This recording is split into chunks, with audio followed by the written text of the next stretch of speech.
हुकूमती वुज़रा के बयानात के बाद पहले से ही मुश्किलात का शिकार नून लीग की मुश्किलात मजीद बढ़ गई हैं। ये सवाल उठ रहा है कि नून लीग ने अपने बयानिए की कुर्बानी दी, उस पर कॉम्प्रोमाइज़ किया, उसे आर्जी रिलीफ तो मिला, मगर अब सूरत हाल में बड़ी तब्दीली आई है।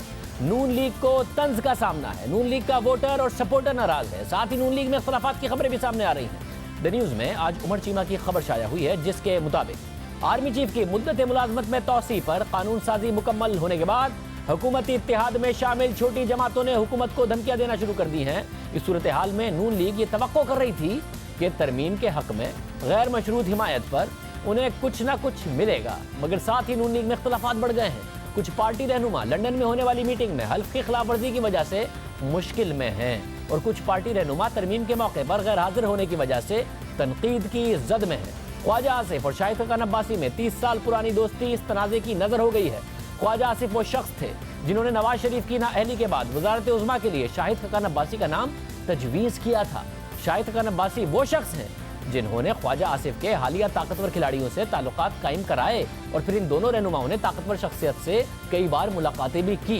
गुज़िश्ता रोज़ जब शाहिद खान अब्बासी कौमी असम्बली के इजलास में शरीक होने आए तो ख्वाजा आसिफ उनसे कतराते रहे। जिस वक्त शाहिद खान अब्बासी अपोजिशन लीडर के चैम्बर में मौजूद थे तो नून लीग के रहनुमा राना तनवीर और अयाज सादिक दूसरे कमरे में थे।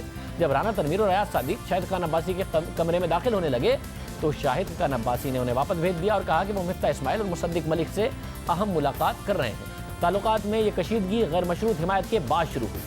शाहिद खान अब्बासी ने पहले ख्वाजा आसिफ पर इल्ज़ाम लगाया कि उन्हें एतमाद में नहीं लिया गया। ख्वाजा आसिफ दिफाई पोजीशन पर आए, उन्होंने शाहिद खान अब्बासी को समझाया और फिर अवाम के सामने तफसीलात लाए और कहा कि यह नवाज शरीफ का फैसला था, वो तो सिर्फ मैसेंजर थे। फिर नून लीग की सोशल मीडिया टीम जो मरियम नवाज के करीब समझी जाती है, उस टीम ने ख्वाजा आसिफ पर इल्ज़ाम लगाना शुरू कर दिए कि उन्होंने क़यादत को धोखा दिया। साथ ही लंदन की मीटिंग की तफसीलात सामने लाने पर ख्वाजा आसिफ के साथ साथ राना तनवीर और अयाज सादिक भी नाराजगी का सामना कर रहे हैं।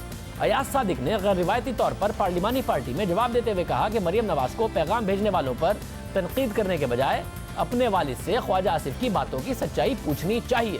ख्वाजा आसिफ के खबर के मुताबिक ख्वाजा आसिफ पार्लिमानी लीडर का ओहदा छोड़ने पर गौर कर रहे हैं और वो टीवी शोज में शिरकत से इनकार कर रहे हैं। उनका किरदार महदूद हो गया है। पार्टी की आला क़यादत अब पार्लिमानी फैसले ख्वाजा आसिफ के बजाय अता तारड़ के जरिए पहुंचा रही है। इख्तलाफात के साथ साथ नून लीग की क़यादत की खामोशी पर भी सवाल उठ रहे हैं। फिर सबसे ज़्यादा तनकीद मरियम नवाज शरीफ की खामोशी पर हो रही है। दूसरे जो पार्टी के सीनियर रहनुमा हैं उन पर तो तनकीद की जा रही है, मगर मरियम नवाज खुद खामोश हैं। मरियम नवाज को गुज़िश्ता साल 4 नवंबर को लाहौर हाई कोर्ट ने जमानत पर रिहा करने का हुक्म दिया, उसके बाद से वो खामोश हैं। पार्टी के कुछ रहनुमा ये ज़रूर टॉक शोज़ में कहते नजर आए कि मरियम नवाज को इस वक्त उनके वालिद साहब की जो सेहत है उसकी वजह से ब्लैकमेल किया जा रहा है, मगर सवाल उठ रहा है कि मरियम नवाज क्यों खामोश हैं। अब तो ECL से नाम भी उनका हुकूमत नहीं निकाल रही है, मुसलसल वो खामोश हैं और सिर्फ इस एक अहम मामले पर नहीं, महंगाई हो, गैस का बहरान हो, कोई भी मामला हो, मुसलसल मरियम नवाज खामोश हैं, जिसकी वजह से उन पर भी सवाल उठ रहे हैं।